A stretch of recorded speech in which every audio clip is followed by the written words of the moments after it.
नमस्कार मंडळी, नवीन एका इंटरेस्टिंग व्हिडिओमध्ये सर्वांचं मनापासून स्वागत आहे. मित्रांनो, महाराष्ट्रातील संजय गांधी निराधार अनुदान योजनेच्या लाभार्थ्यांसाठी, दिव्यांग अनुदान योजनेच्या लाभार्थ्यांसाठी, वृद्धपकाल योजनेच्या लाभार्थ्यांसाठी, श्रावणबाळ योजनेच्या लाभार्थ्यांसाठी व विधवा महिलांसाठी ही व्हिडिओ अतिशय महत्त्वाची आहे. कारण मित्रांनो, राज्य सरकारच्या माध्यमातून लाभार्थ्यांच्या खात्यामध्ये प्रत्येक महिन्याला 1500 रुपये दिले जातात. दिव्यांगांच्या बाबतीत 2500 रुपयाचा निर्णय राज्य सरकारने घेतलेला आहे.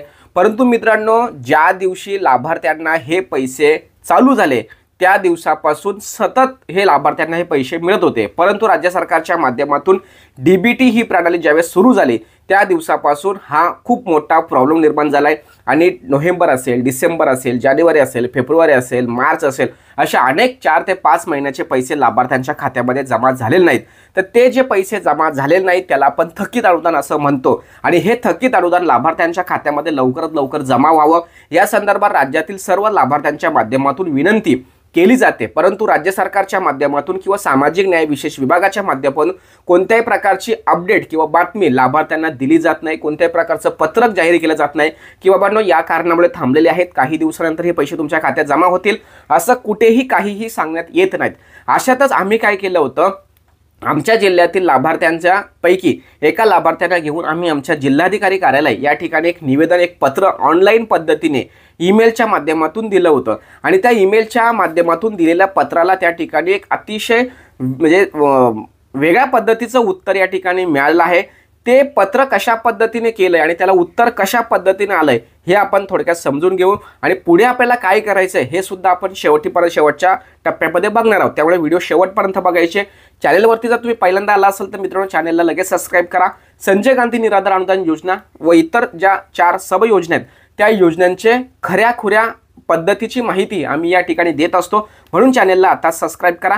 तर जे आम्ही पत्रक जिल्हाधिकारी कार्यालय या ठिकाणी पाठवलं होतं ईमेलच्या माध्यमातून, तर त्यामध्ये आम्ही असं म्हटलं होतं की बाबा ना, माझं नाव असं आहे आणि मी मुद्दामहून त्या गोष्टी डिटेलमध्ये तुम्हाला सांगत नाही. लाभार्थ्याचे नाव, पत्ता आणि सगळ्या काही आधार कार्ड नंबर किंवा पॅन जे काही डिटेल्स टाकले होते, कारण ते थोडंसं वैयक्तिक आणि प्रायव्हसी असल्यामुळे आपण ते नाही सांगू शकत. पण तुम्हाला पुढे काय करायचं मी तुम्हाला नक्की सांगतो, तुम्ही शेवटपर्यंत बघायचं. तर त्या ठिकाणी असं मग सांगितलं होतं की बाबा मी नम्रपणे विनंती करते म्हणजे विधवा महिला होती आणि त्याच्या माध्यमातून आपण केलं होतं की संजय गांधी निराधार अनुदान योजनेपैकी विधवा पेन्शन योजनेच्या अंतर्गत आम्ही लाभ घेतोय. आणि लाभ घेत असताना मला प्रत्येक महिन्याला मासिक रक्कम एवढी मिळत होती. परंतु आत्ता हे जे काही रक्कम आहे म्हणजे ठराविक त्यांनी त्या महिन्याची पूर्ण रक्कम, एकत्रित रक्कम जी होती ती आम्हाला मिळालेली नाही आहे. परंतु ते असे थकीत अनुदानामुळे माझ्या उपजीविकेच्या मोठ्या अडचणी निर्माण झाल्या आहेत. योजनेतील लाभ वेळेत मिळणे आवश्यक असून शासनाने दिलेल्या सूचनांप्रमाणे आम्ही डीबीटी वगैरे ॲक्टिव्ह केलेली आहे. तरीसुद्धा आम्हाला हे पैसे नियमित स्वरूपात आमच्या खात्यात येत नाहीत.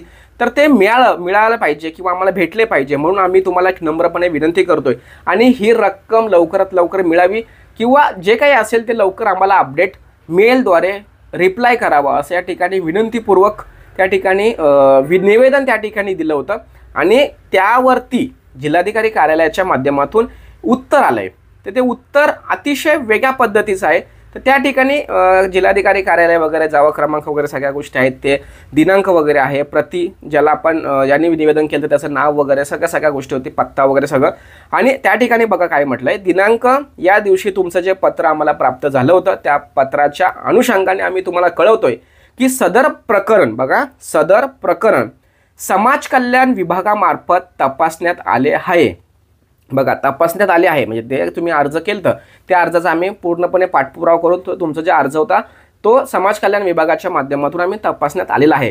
लाभार्थी यादी व निधी वितरण नोंदवहीनुसार आपली थकीत रक्कम जी होती ती थकीत रक्कम ही शासनाकडून निधी प्राप्त झाल्यानंतर त्वरित तुमच्या डीबीटी बँक खात्यामध्ये हे पैसे तुमच्या टाकले जातील असं या ठिकाणी सांगितलं आहे.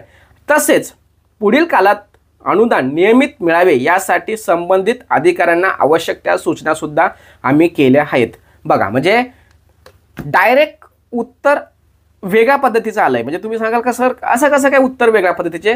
अरे, जिल्हाधिकारी कार्यालय या ठिकाणी पत्र पाठवल्यानंतर आम्हाला तिकडनं असं आलं की हे शासन ज्यावेळेस हे पैसे पाठवेल त्यावेळेस आम्ही 100% तुम्हाला हे पैसे देणार.